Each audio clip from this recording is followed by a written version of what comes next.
Assalamualaikum warahmatullahi wabarakatuh. Selamat pagi teman-teman semua. Saya Bagus Utomo dari komunitas peduli skizofrenia. Eh, Teman-teman,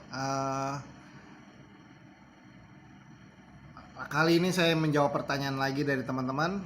Berapa lama proses menemukan kombinasi obat yang pas sehingga orang dengan gangguan jiwa bisa cepat pulih dan bisa merasakan manfaatnya minum obat. Uh, Wah, ini saya nggak tahu jawabnya nih. Uh, Coba ditanyakan sekali-sekali ke dokter ya, ke psikiater.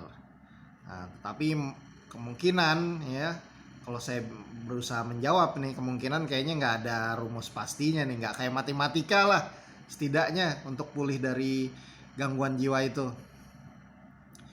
Meskipun diagnosanya sama, berat ringan kondisi penyakit orang juga beda-beda. Dukungan sosialnya juga beda-beda. Ada yang keluarganya sangat mendukung, mau mengerti, mau berubah, menyesuaikan diri dengan kondisi ODGJ. Tapi ada juga yang masa bodoh, ada yang kesannya ya nyalahkan ODGJ-nya saja tanpa mau berintrospeksi diri. Ya, akibatnya jadi sulit untuk pulih ya. Ada yang ditolak untuk balik ke keluarganya sendiri. Kemarin tuh ada yang komen tuh di ini, di satu topik yang saya tulis ya, bahwa Mbak perawat ini habis membebaskan pasien pasung, kemudian udah pulih nih, dia pulang ke rumah mau nyium tangan ibunya, ditolak sama ibunya malah sinis. Akhirnya dia drop lah, perasaannya dia tertolak dan tersakiti, akibatnya ya sedih ya. Kalau seperti ini respon keluarganya gimana dia bisa mau cepat pulih gitu. Nah, di sisi lain juga kecocokan orang dengan obat itu juga beda-beda satu sama lain. Ada yang bilang, oh pakai obat A ini manjur nih, obat paten. Tapi setelah dicoba ke orang lain, ternyata dia nggak cocok, ya kan? Nah, ini yang akhirnya membuat bingung. Nah, ya artinya setiap orang tuh responnya terhadap obat juga bervariasi, ya, cocok-cocokan. Nah, waktu itu ada tuh Mbak Ati Sibi ya. Dia sharing tuh anaknya juga mengalami masalah mental illness. Sempat dia mencoba bunuh diri dengan minum obat banyak ya. Tapi kemudian dia pulih. Kemudian dia malah ikut peduli terhadap isu kesehatan jiwa, ikut malah mengkampanyekan isu kesehatan jiwa ini. Dia cerita bahwa dia itu sempat ganti-ganti obat sampai kurang lebih 13 bulan lah. Akhirnya baru dia menemukan kombinasi obat yang tepat, kemudian akhirnya dia pulih ya. Nah, itu satu kasus. Tapi ada juga temen ya, dia udah berobat sejak lama, nggak stabil karena yang diberikan ya hanya obat antipsikotik aja. Ternyata dia ada gejala bipolar dan itu tidak tertangani selama bertahun-tahun. Nah, kemudian ketika dia berobat lagi ke dokter yang lain, dokter bisa mengenali gejala itu, dikasih obat penstabil mood, akhirnya dia mulai pulih. Kemajuannya jadi pesat, dia akhirnya dia bisa fokus bekerja dan sebagainya. Ada yang seperti itu juga. Nah, kalau di Indonesia, pemulihan ini juga sangat tergantung ya, karena dengan seberapa cepat gangguan jiwa itu terdeteksi dini, seberapa cepat keluarga dan pasien itu mengakses layanan kesehatan atau istilahnya berobat lah, minimal ke puskesmas atau ke RSUD atau ke RS jiwa ya. Sementara stigma masih besar, kalau ke RS jiwa, wah itu nanti jadi ejekan orang gitu, apalagi di kampung ya. Wah, keluarganya nih edan ini ya, gila. Akhirnya dia malu berobat, malah anaknya diumpetin, terus kemudian kadang dipasung, dikurung ya. Nah, seperti itu. Jadi kalau ada satu penelitian di Indonesia itu konon ya, saya lupa oleh siapa penelitiannya, tetapi yang saya baca di beberapa literatur tuh dikutip bahwa rata-rata keterlambatan berobat kalau di Indonesia itu sekitar 3 tahun. Jadi orang udah berobat alternatif, muter-muter 3 tahun nggak sembuh juga, akhirnya dia baru ke psikiater gitu ya. Ya sama lah dengan pengalaman saya sekeluarga. Kakak saya sakit itu awal-awal udah berobat ke psikiater, kemudian karena nggak dapat edukasi yang memadai, kita pikir nih bukan masalah medis lagi nih, kayaknya masalah supranatural. Akhirnya kita berobat alternatif tuh sampai kurang lebih 10 tahun lah, sampai habis-habisan juga gitu. Karena udah nggak sembuh-sembuh, baru saya nemuin informasi di internet bahwa ini masalah gangguan jiwa yang perlu pengobatan medis. Akhirnya kakak saya baru setelah 10 tahun saya bawa berobat. Dengan berobat rutin beberapa bulan dia membaik.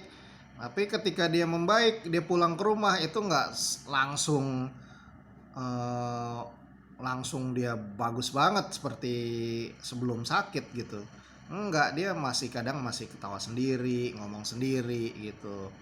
Terus kemudian ya dengan pengetahuan yang semakin baik buat saya dan sekeluarga, akhirnya kita bisa nerima dan perlahan-lahan berlangsung lah kurang lebih 3 sampai 5 tahun lah. Akhirnya kakak saya juga bisa pulih kembali, bisa pergi kemana-mana sendiri dan pulang dengan baik.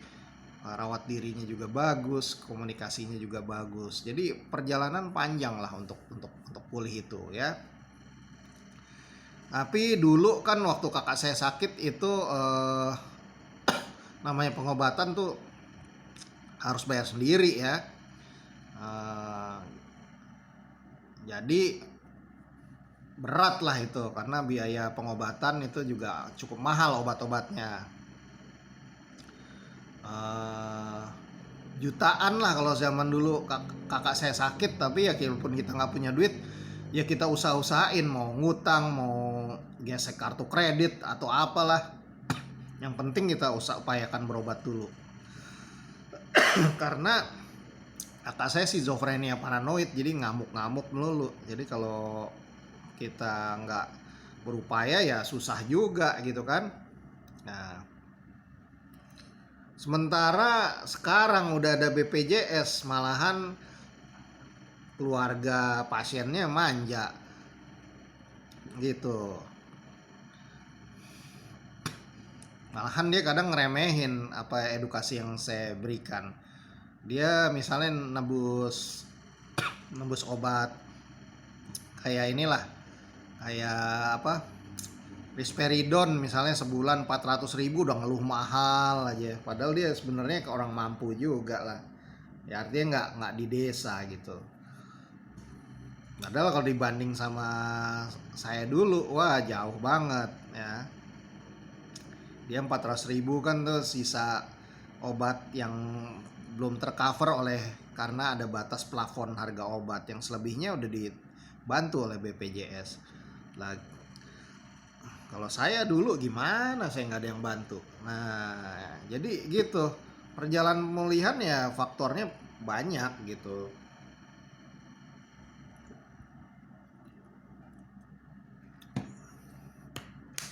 Nah sekarang dengan BPJS, dokter nggak ragu-ragu ngasih resepin obat, karena itu yang beli obat itu hubungannya adalah rumah sakit sama pabrikan obat. Dokter nggak ikut-ikutan itu di situ. Jadi dokter dalam sistem BPJS dia hanya pegawai lah, atau ya pegawai lah yang digaji ya udah fix gajinya gitu. Nggak ada namanya kita berprasangka dokter dapat komisi perdagangan obat dan sebagainya. Nggak ada sekarang mah, karena semua udah ditanggung pemerintah negosiasi langsung sama pabrikan obat. Ya dokter makanya sekarang leluasa aja dia resepin obat-obat yang bagus dan sebagainya gitu ya. Nah, dengan semakin banyaknya obat bagus, obat yang paten diresepkan, ya harusnya orang dengan skizofrenia zaman sekarang harusnya bisa lebih cepat pulih dibanding zaman kakak saya dulu sakit ya. Nah, karena itu sebenarnya yang menentukan berapa lama itu pulih itu satu, deteksi dini gangguan jiwa. Semakin dini terdeteksi, semakin cepat dia mendapatkan pengobatan medis, dapat terapi-terapi pendukung lainnya, dia akan lebih cepat pulih, bahkan bisa dicegah penyakit itu berkembang menjadi gangguan jiwa berat. Tapi kalaupun udah gangguan jiwa berat, kalau dia cepat berobat, cepat mengakses layanan kesehatan, ya misalnya dia udah punya kartu BPJS, segera berobat, ya pastinya akan lebih cepat lagi. Tapi keluarga perlu belajar lebih banyak tentang apa itu gangguan jiwa, misal apa itu skizofrenia, apa itu bipolar, apa itu depresi, sehingga dia bisa mendampingi anggota keluarganya yang mengalami gangguan jiwa. Setelah itu ODGJ-nya diedukasi juga, mengenali gejala-gejala, memberikan penjelasan atas pertanyaan dia tadi, kenapa saya sakit, kenapa saya harus minum obat, apa sih yang saya alamin. Itu edukasi terus menerus sehingga dia akhirnya bisa mengerti kenapa dia butuh obat. Nah, kalau obatnya udah bisa diterima, pastinya pemulihan akan jauh lebih cepat dibanding kalau keluarganya dan dirinya tidak teredukasi tentang penyakit gitu ya.